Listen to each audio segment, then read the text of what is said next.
নমস্কার বন্ধুরা, Bengali style home cook চ্যানেলে আপনাদের সকলকে স্বাগতম জানাই। আজকে আমি রান্না করব হাতে মাখিয়ে মুরগির মাংস।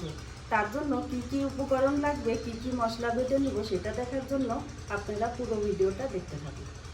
এখন আমি রসুন বেটে নেব।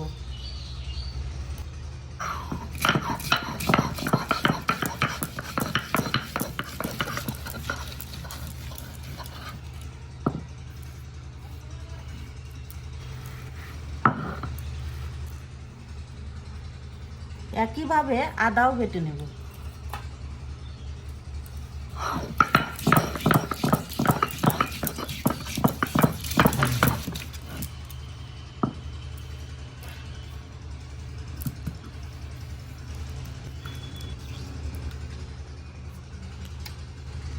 এখন আমি পাটা ধোয়া জলটা নিয়ে নিব।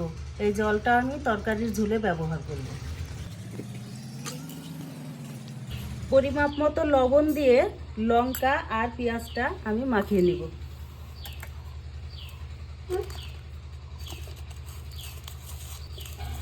লঙ্কার পরিমাপটা যে যার বাড়িতে যেমন ঝাল খান সেই পরিমাপ মতো দিবেন। একে একে সবগুলো লঙ্কা আমি থেতো করে নিলাম। এখন পেঁয়াজগুলো দিয়ে আমি ভালোভাবে মাখিয়ে নেব।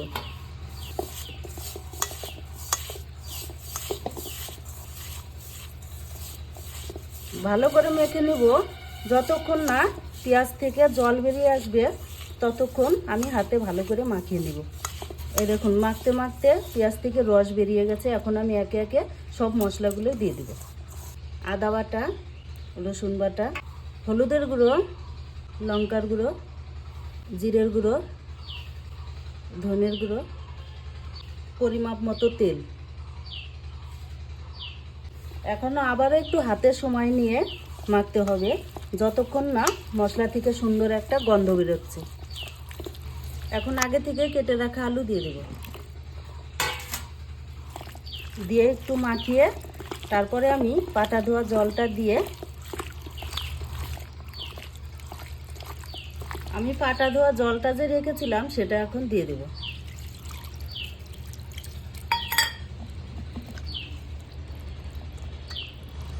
এখন আমি এর মধ্যে একটা তেজপাতা, দুটা শুকনো লঙ্কা, দুটা এলাচ আর দুটা দারচিনি সবগুলোই মশলা আমি চিড়ে চিড়ে দেব। চিড়ে দিলে কি হয়, মশলা থেকে গন্ধটা সুন্দর বের হয়, যাতে সব মশলার মধ্যে গন্ধটা বেরিয়ে যায়।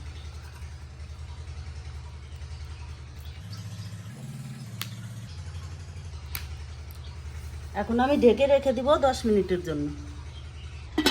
10 মিনিটের জন্য যে আমি মাখিয়ে রেখে দিয়েছিলাম, 10 মিনিট হয়ে গেছে। এখন গ্যাসটা জ্বালিয়ে 10 থেকে 15 মিনিটের জন্য গ্যাসের ফ্লেমটাকে মিডিয়ামে রেখে আমি জালে বসিয়ে দিলাম।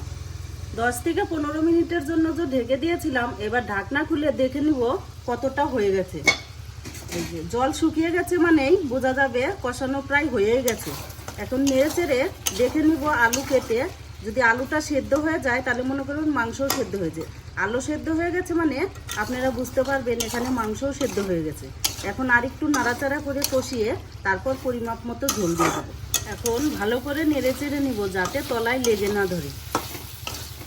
আচ্ছা, এখন কষানো হয়ে গেছে। এখন পরিমাণ মতো জল দিয়ে দিব।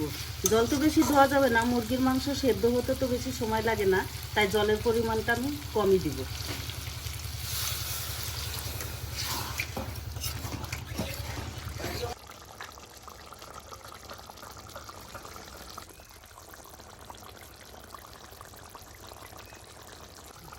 মুরগির মাংস রান্না করা তো বন্ধুরা খুবই সহজ এবং অল্প সময়েও হয়ে যায়, তাই আমার আগেই সব মশলা দেওয়া হয়ে গেছে। এখন শুধু গরম মশলা গুঁড়ো ছড়িয়ে নামিয়ে নিলেই আজকে মুরগির মাংস তৈরি।